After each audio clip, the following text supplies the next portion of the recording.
Hi guys, welcome to another video from Avowed Gaming, and today we're taking a look at Avowed, a new Xbox developed game. Of course I'm playing it on Game Pass, so bear that in mind when I give my opinion that I haven't paid to play. Not in a traditional sense. Anyway,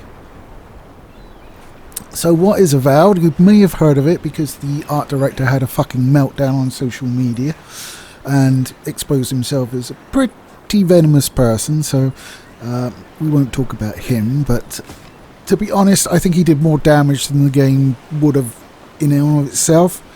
I mean,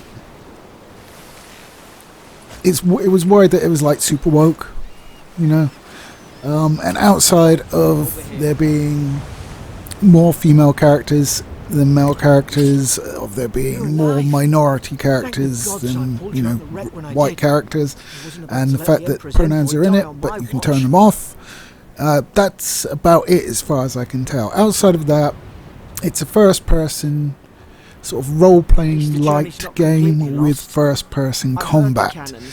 The first person combat is done okay. I mean, I'm coming from playing Succubus for the first time last week, and it's way better than that. Let's put it that way.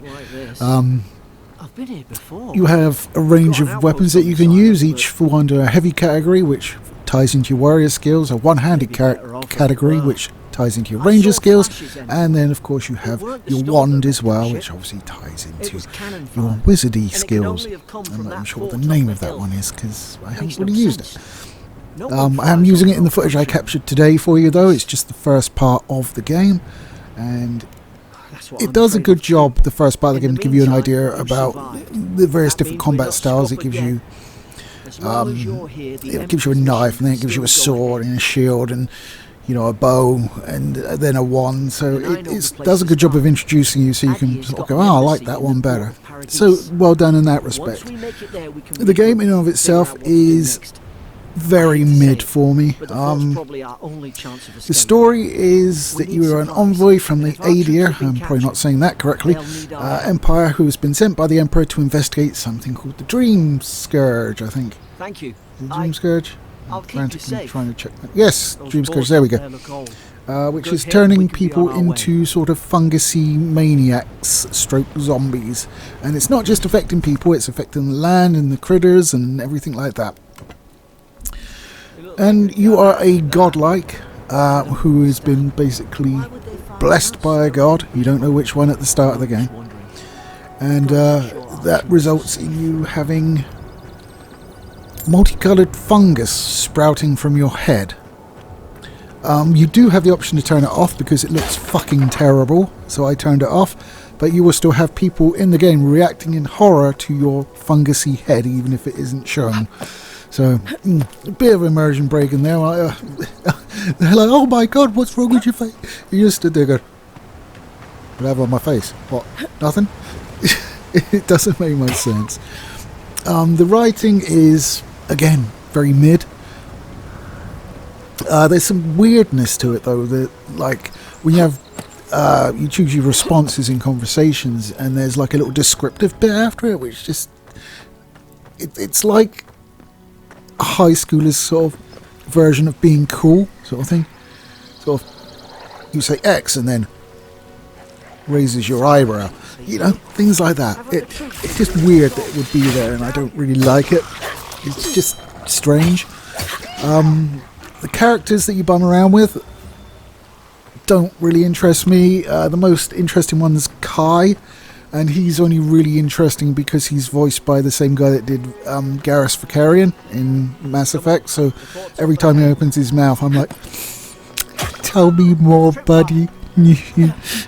But, you know, Kai is not particularly interesting. He has some backstory to him, and you do a few quests, stuff like that.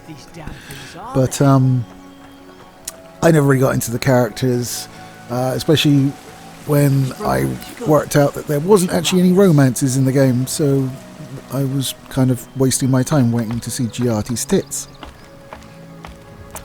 Don't blame me. I'm just a guy. So, I mean, the game that I'm playing on and reviewing next the characters had me in about 10 seconds of meeting them, and I love that game, and I won't be playing much else other than that until you see the review. So it's such a good game. I love it. It has technical issues, but I still love it. It's one of those games where I'm like, yes, it's crashed the desktop for the 40th time. I've just lost 20 minutes of progress. Oh well, let's reboot it. Avowed is not that though, very much not. The graphics are fine, it runs fine. I mean, you're seeing it with, I think, DLSS on quality and no ray tracing. You can see it's between 70 and 80 frames, so it's fine in that regard. It seems to be perfectly well optimized. The graphics are nice. They're not in a particular style that I would like. It's a bit bright and garish for my liking. And some of the creatures are very strange looking, including one of your companions. Although she seems quite dirty, so she gets points for that. So you'll have like weird, like this blue fella in the intro, weird furries and stuff like that, and then you have like Kai's guys who are like dragon people, well, scaly lizard people. And I know it's based on Pillars of the Earth, which is apparently successful. In fact, I have a previous game of Pillars of the Earth that I got 3 on Epic.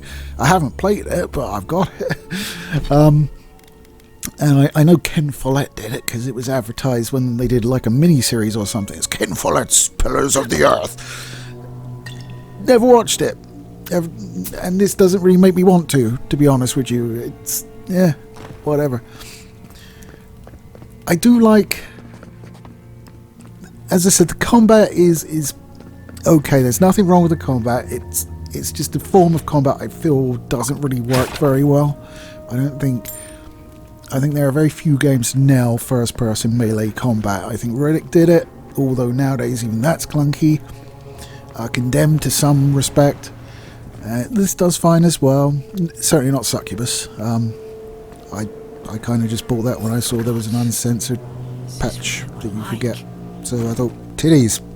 And it does not disappoint if you like titties, and seeing a titty demon being slammed by a bigger demon, then you get your wish, basically. And that's my review of Succubus. Snuck it in there. But Avowed is, if I bought this, I wouldn't feel terrible. I've bought worse, certainly.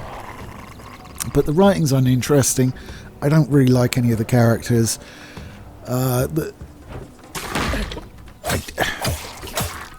It's tough to really recommend. I mean, I'm trying to.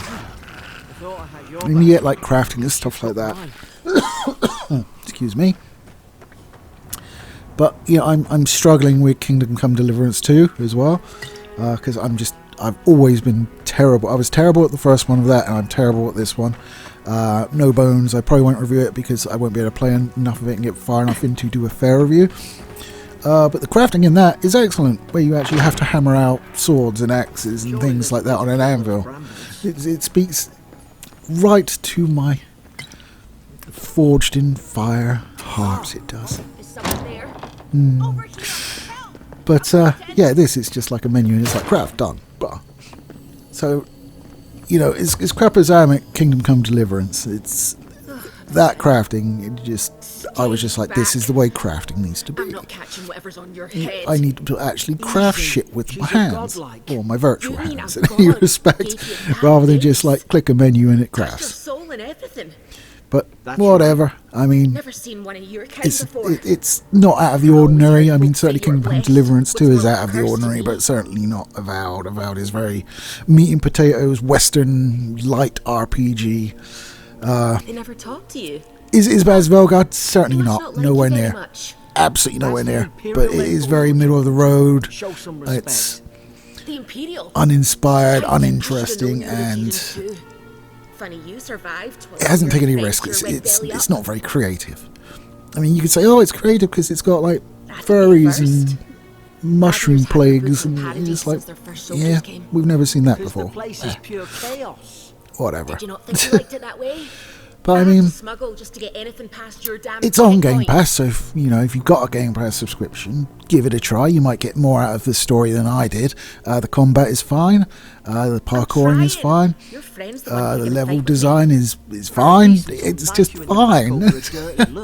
I mean, I don't think the story's particularly interesting, and it has one thing which really pisses me off, though. This is my biggest bugbear out of the whole lot. Talking gibberish. It's like when you go to camp, The killing started. and you go to camp, and you can talk to your companions, and you can craft, Stab and their you can mates access your in their stash, and you can chant stuff like that. Camp stuff. And I then heard it. to exit the Right. camp, you go to bed. When the storm came, And they fired every the fucking cannons. time, this voice in your head that faces you meet, changed. like right at the start of the That game, soldier in here tried talks to to you. strangle me. And I'm just like, will you had fuck to off defend and let me myself. get back to adventure? I do not want to have a conversation when I'm trying to leave camp. I'm trying to get back to the game when I leave camp. Every time it talks to me, still every did time it. it's more boring. I've got a I bad just feeling can't be about arsed. this. It doesn't make sense. What But if she anyway, murdered that soldier is and she's just Avowed. trying to cover it up? It's fine. It's just not good. Anyway, guys, one of you's take it listening. easy, and I'll catch you Look, next time.